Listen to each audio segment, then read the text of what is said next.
প্রিয় যুবক ভাই ও বোনেরা, আজ আপনাদেরকে নিয়ে আমি সংক্ষিপ্ত আকারে কিছু কথা বলবো। তো আমার কথাগুলো হচ্ছে, ইসলাম আমাদেরকে ধর্ষণকারী এবং জিনাকারী সম্পর্কে কি হুঁশিয়ারি করেছে। দেখেন, আল্লাহ তাআলা পবিত্র কোরআনুল কারীমের সূরাতুল ইসরার 32 নম্বর আয়াতের মধ্যে বলেন, ওয়ালা তাকরাবুজ জিনা ইন্নাহু কানা ফাহিশাতাও ওয়া সাআ সাবিলা। আল্লাহ তাআলা এই আয়াতের মধ্যে বলতেছেন যে তোমরা জিনা করিও না, মানে তোমরা জিনার কাছেও যেও না। নিশ্চয়ই আল্লাহ তাআলা কি বলছেন? নিশ্চয়ই ইহা খুবই নগণ্য এবং জঘন্যতম একটি কাজ। এরপরে আল্লাহ তাআলা সূরা নূর এর 2 নম্বর আয়াতের মধ্যে আবারও বলতেছেন, আয-যানিয়াতু ওয়াজ-যানি ফাজরিদু কুল্লা ওয়াহিদাতিন মিনহু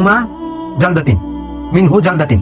আল্লাহ তাআলা এই আয়াতের মধ্যে বলতেছেন যে ব্যভিচারিণী নারী এবং ব্যভিচারী পুরুষ, তাদের দুইজনকে, অর্থাৎ ব্যভিচারী যে ব্যক্তি জিনা করেছে, মানে দুইজন পক্ষ হইতে থাকে, ব্যভিচারী নারী এবং পুরুষ উভয়কেই 100 বেত্রাঘাত করো। দেখেন, রাসূলুল্লাহ সাল্লাল্লাহু আলাইহি ওয়াসাল্লাম হাদিসের মধ্যে বলতেছেন যে একটা এলাকার মধ্যে বা একটা গোত্রের মধ্যে তখনই, জাতির মধ্যে তখনই আল্লাহ তাআলার গজব নাজিল হয় যখন কিনা ওই জাতির মধ্যে জিনা, ব্যভিচার, অশ্লীলতা প্রকাশ্যে ছড়িয়ে পড়ে। ঠিক তোমার পূর্ববর্তী জামানায় যা হয়েছিল। দেখেন, কওমে আদ, লূত, এরা কিন্তু এদের কুকাজ এর জন্য তারা দুনিয়া থেকে আল্লাহ তাআলা তাদেরকে এমন ভাবে মুছে দিয়েছে যে তাদের কোনো নাম, নিশ্চিহ্ন, তাদের কোনো বংশ ধারাবাহিকতারও কেউ নাই। তো এই জন্য আমাদেরকে কি করতে হবে?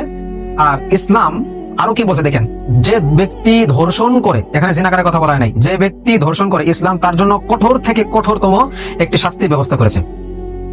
দেখেন, একজন জিনাকার, সে যখন জিনা করে, তাকে আমাদের রাষ্ট্রের মধ্যে যে শাস্তিটা দেওয়া হবে, ইসলামিক ভাবে যে শাস্তি, সেটা দেওয়া হচ্ছে না।